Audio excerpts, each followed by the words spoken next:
up, YouTube? Today we're going to talk about lane splitting.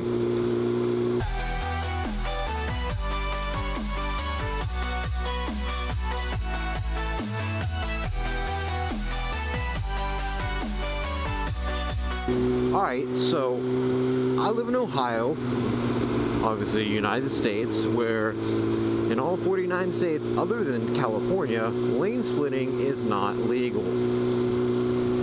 So here is why my top 5 reasons, in no particular order, why lane splitting should be legalized. Number 1. The most important reason why lane splitting should be legalized is for safety reasons. Now, if you're in a car and you get rear-ended, whatever, car's gonna get some damage, but generally you're gonna be okay. You get rear-ended in a bike, you're going to the hospital. It ain't gonna be a fun time, and you might not make it out. So, number 1 reason is safety. Number 2, because of congestion. Now, I'm not talking about like you got a stuffy nose or your chest hurts or it's hard to breathe. Not that kind of congestion. I'm talking about traffic congestion. Imagine this. You see all this traffic up here? Imagine if 25% of that was bikes and they were lane splitting. Because if lane splitting was legal, I guarantee there'd be more bikes on the road. We would not be going 17 miles an hour on the highway. We'd be doing a solid, I don't know, 50, 60, at least triple the speed. So that would make all drivers a lot happier. Number 3. Cooling. Now I got a fancy sport bike, and they were nice enough, Yamaha was nice enough to provide me with this fancy thing they call liquid cooling. Now what that does, it takes air and forces it through the radiator, cools the coolant, runs the coolant through the engine, and cools off the entire bike's engine. This is good. Some bikes are not liquid cooled. My dad's bike is a cruiser. It is not liquid cooled, it is air cooled. If he's sitting in traffic and it gets hot, there's no way to cool down the bike. Most cars, they stop heating up and they stick it around 180, 190 degrees. Bikes, they'll keep going. If you don't have liquid cooling, there's nothing to cool down your bike if you're not moving. So with moving through traffic, you're gaining the ability to cool your bike when you otherwise couldn't.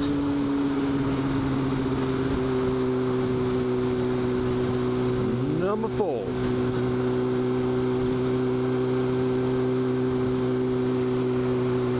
It's faster. It makes everything so much faster. For bikes and cars alike. Bikes, you can do it on the center.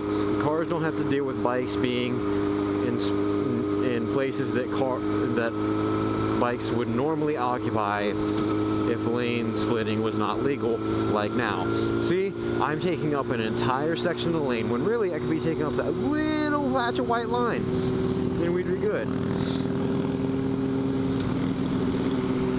And number 5,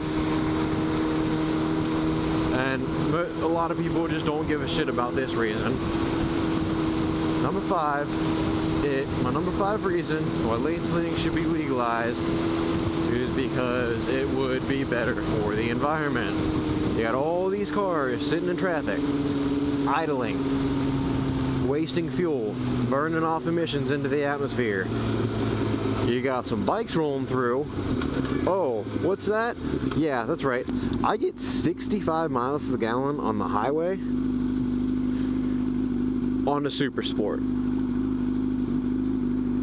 Now, I'm not really a big math guy, but here's what I'm thinking. You get more people on bikes, less people just sitting in traffic and actually moving, you're going to burn off less wasted fuel. Therefore, save the environment, bada bing, bada boom, lane splitting equals everybody wins.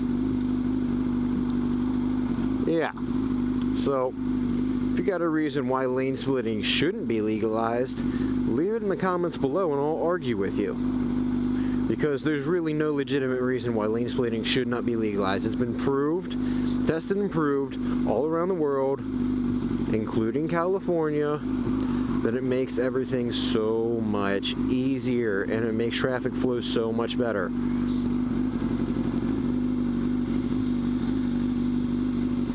Anyway, thanks for watching this vlog. That's my 5 reasons, once again in no particular order, why lane splitting should be legalized. See this? Cooling, 214 degrees. That is not fun. That's hot on my legs. It's very hot on my legs.